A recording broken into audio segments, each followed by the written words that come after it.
આપણે આ ક્રોપ ટોપનું જે આપણે ટોપનું કટિંગ કર્યું છે, આ ટોપનું ઉપરનું કરવાનું છે અને આમાં જો પાછળનું આપણે આગળનું કરી દીધું છે. આ રહ્યું આગળનું આપણે કર્યું છે.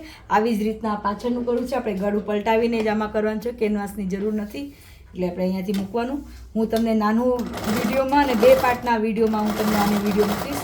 2 પાર્ટના વિડીયોમાં તમે આ જોજો. પછી અહીંયાથી આને આવી રીતના આમ સિલાઈ કરી દેવાનું છે.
આમાં આપણે કાપ મૂકી દેવાનું. પછી આને પલટાવી દેવાનું. જો આમાં પછી આપણે ઝીણું કાપ મૂકી દેવાનું.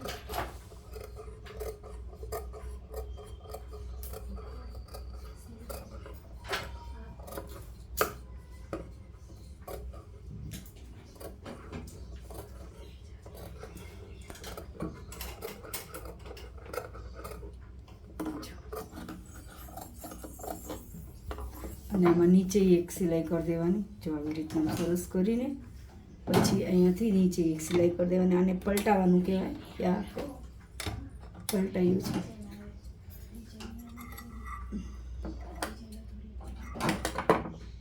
આ નેટનું છે. નેટ ઉપર સીવીએ ને એટલે એમાં 100 બીજી જોઈ.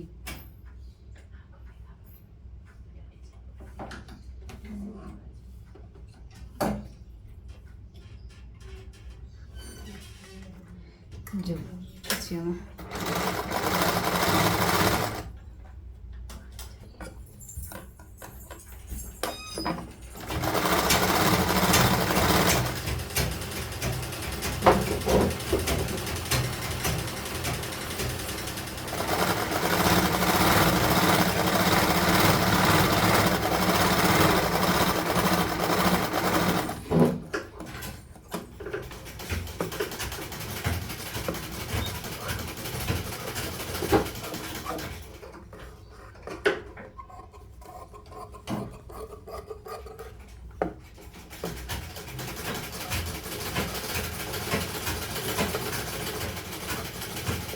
પાછળ હૂકવાળું છે એટલે અહીંયાથી આપણે વચ્ચેથી સેન્ટરથી કટ કરી દેવાય.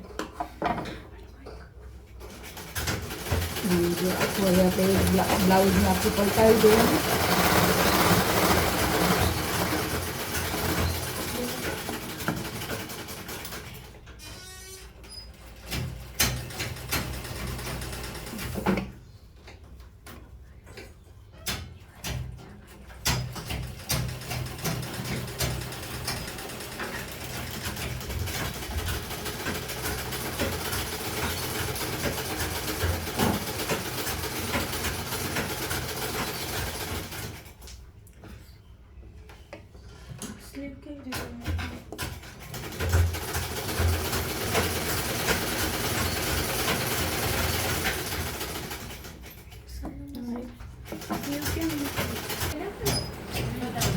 જો આ પાછળનું થઈ ગયું છે. હા એ પાછળનું સરસ મસ્ત કરી દીધું. શેપે સરસ આપ્યું. સમજાણું તમને? હાલો જો આ આગળનું આ પાછળને આપણે આ જોઈન્ટ કરી દેવાનું. પછી આમાં ફુગ્ગી સ્લીવ છે એ હું તમને નેક્સ્ટ પાર્ટમાં શીખવાડીશ. જો હું તમને નેક્સ્ટ પાર્ટમાં શીખવાડીશ. જો અહીંયાથી શોલ્ડર ફિટ કરી દેવાનું આપણે.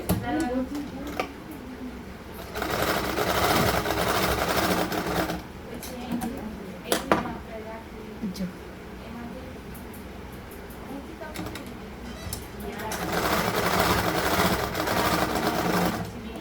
તમને. મારી વિડીયો તમને ગમતી હોય તો લાઈક કરજો, સબસ્ક્રાઈબ કરજો અને શેર કરજો. આ જો થઈ ગયું આપણે આ ક્રોપ ટોપનું ટોપ, એકદમ હેલું ને ઇઝી છે. જો સરસ થઈ ગયું ને. આ રે જો આ બ્લાઉઝ. હવે આમાં સ્લીવ ફૂગી સ્લીવ છે એટલે એ હું તમને એનું પાર્ટ તમને નેક્સ્ટ પાર્ટમાં શીખવાડીશ. જય શ્રી કૃષ્ણ.